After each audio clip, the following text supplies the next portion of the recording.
Exaggerated perspectives evoke the classic German expressionist films of the 1920s.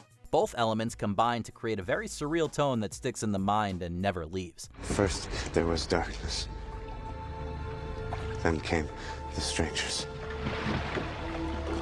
They abducted us and brought us here. This is...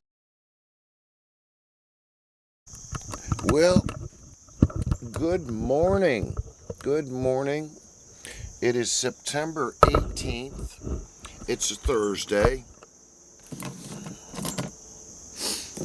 Tonight's the jam in Reedsville if I go. We'll see if I hear from anybody that is going. When somebody calls me up and says, hey, you going? It really makes me want to go. But if nobody calls, then it seems like it might suck. And I'm wondering where the mandolin player's been for months and months. I think he's off on a sculpture assignment somewhere. And Tina's at the food bank right now, helping out hungry people. So I've got a little bit of time to myself. Well, I've been hearing lately about a new toy that has a computer chip in it, and it can do, I suppose, what you might call clever and interesting things. And this gentleman here is the one who's going to tell you all about it. And a cybersecurity expert with 30 years of experience. And I bought this $100 toy from Curio because I wanted to know what we're really dealing with when we put AI in a stuffed animal and we hand it to a young kid. So I ran some basic security tests and I let my son try it out. It was amazing. He asked questions about infinity, he shared his interests, he talked about his favorite video games. And these are games that I can't talk with him about because I don't know how to play them. So he was very excited and just truly curious to talk to this thing. And especially that it knows about his games and it knows about the strategies and what he should try next time he plays. And at the end, he said something. I can talk to it when I'm sad and I can tell it how I'm feeling. So that's the potential here, a learning accelerator and an emotional outlet. Now, I'm not going to let him use this specific toy because of the privacy policy, because it records everything your child says, it transcribes it, and then it stores those transcripts for 90 days. And Curio sends a copy of the transcripts through OpenAI, Microsoft, and Perplexity. And I've worked in cybersecurity for a long time, and I know that if data touches the internet, it might as well be public. Data breaches are not rare, they're inevitable. So imagine a scenario where an 8-year-old kid shares their deepest fears with a toy. They talk about their friends at school, their private thoughts, and then they turn 28. They go to apply for a job, run for office, and they find out that their most vulnerable moments are sitting in some database owned by strangers. So this toy could have been designed to keep everything private. There are ways to do that. You can run AI without sending data to third parties. But Curio chose the path of least resistance at the expense of children's privacy. And a fundamental principle is that the privacy of children should be maximized. I think AI is the most important thing adults can be learning right now. And the potential for kids is enormous if we do it right. Kids should never use AI alone. And so I told my son that's like a weapon.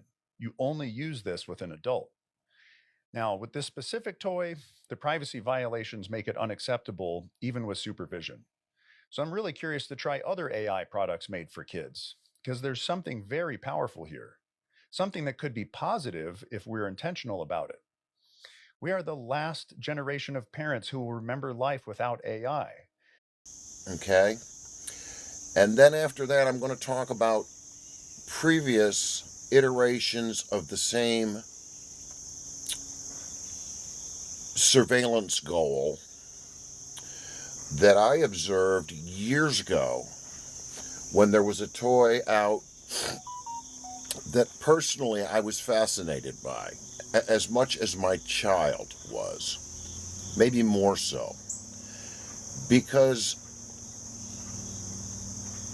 the multitude that the child is provided to choose from can become rather expensive over time, right? Just like when I was a kid and I liked getting all of that Major Matt Mason astronaut and aliens and spaceships and moonlanders and all that kind of stuff, right?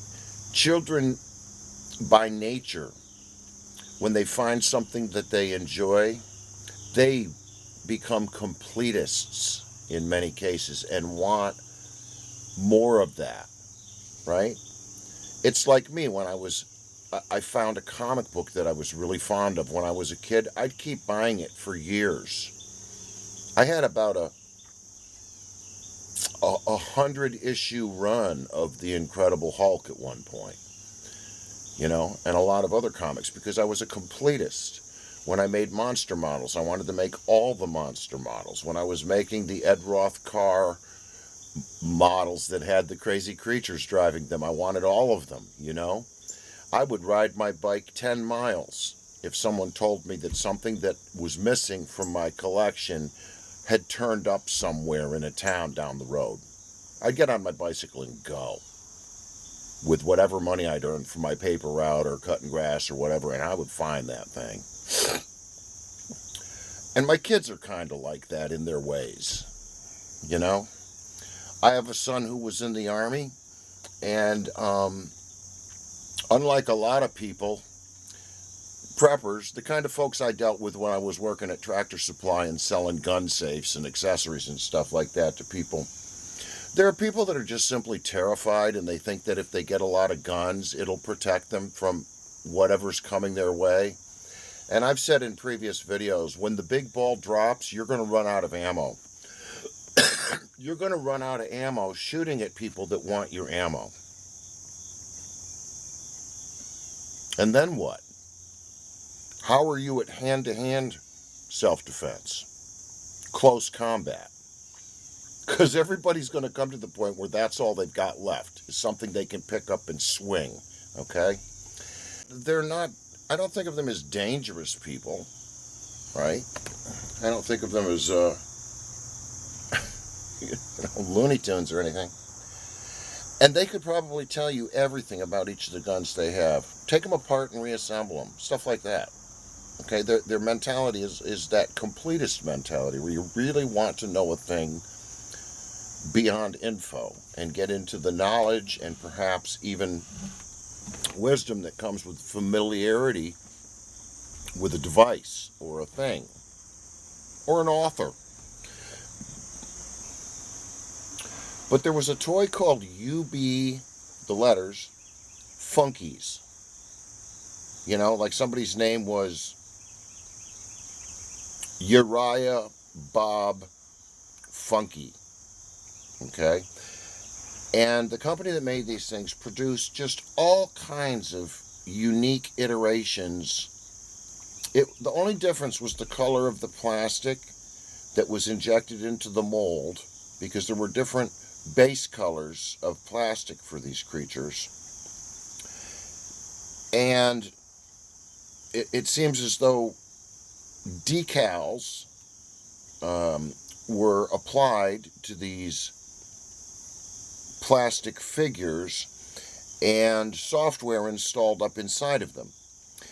And every one of them was different, as you could see in the video. And on the bottom of them is a copper plate, a small copper plate, similar to what you would see on an ink cartridge for your computer's printer, right? The electrical contact point, as it were, where the printer connects with whatever is in the ink cartridge to properly mix the colors so that you can get secondary and tertiary colors out of 3 inks plus black. On the bottom of UB Funkies, there's a similar copper plate, right, which is the contact plate. And these small figures, if you want to play the game, what you do is you hook up a larger white UB Funky module, the base module, that has the same shape as these smaller figures, right? A head that can pivot, and then a solid body below that's very cartoon-like.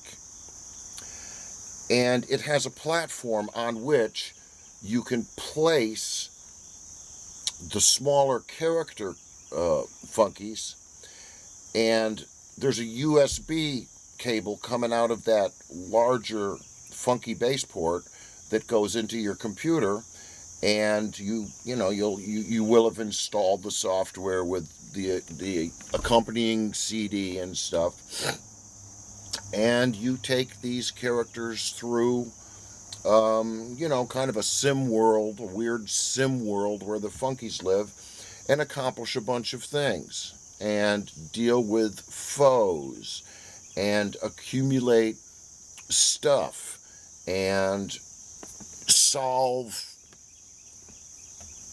puzzles that allow you to pass through doors and things like that. It's quite similar to a lot of video game type play. And, she outgrew it, and I took all of the funkies that we'd gotten over the course of a couple of years, birthdays and stuff like that. And I collect shelves, small shelving units for knickknacks and stuff that when I see one in the Goodwill or at the Salvation Army, I'll buy it and bring it home and paint it and modify it to accomplish some kind of a display need, right? Well, anyways, I had a small shelf and I painted it up and went in there and affixed all of the funkies onto the shelves of this small shelving unit, which actually it hangs upside down. It worked better that way. And so you can see and these aren't all of them. There were even these really rare ones that they made less of, kind of like back in the comic book days. Each year there would be the king size annual, and they only did that once a year, and if you missed it, well, tough for you. And anyways, so all these funkies are on the shelf. I glued them on there, and we hung it on the wall because it's just kind of cool, right? It's fun, and kids do end up in our house on occasion, and it's there's kind of a levity, I suppose, with the way that we. I don't know if decorate is the right word, but our house is certainly fun for kids to come into, and. So that's been hanging on the wall for many years.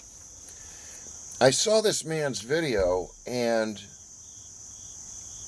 Lord Almighty, did it make me start wondering about what kind of small print was attached to those toys in terms of what kind of information might be gathered and monetized about the user of the product.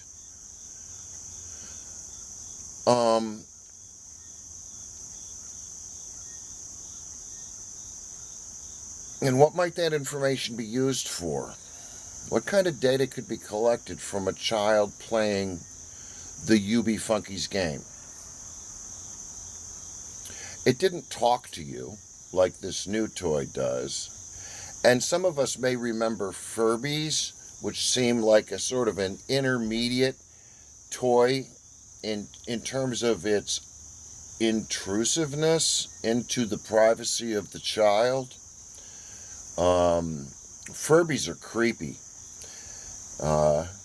My youngest child, who's in her, she's getting close to 30 years old now, is very creative, and she has made these incredible assemblages of Furby parts and faces and stuff, and created these chimeras. I guess the apple didn't fall too far under the tree with that child, because she's amazingly unique and interesting in some of the most science fiction-y ways. She's very informed about mythological stuff. It crops up in her drawings and art a lot. But I want to look into, I'm going to do a little search here before I start gluing things together into a video.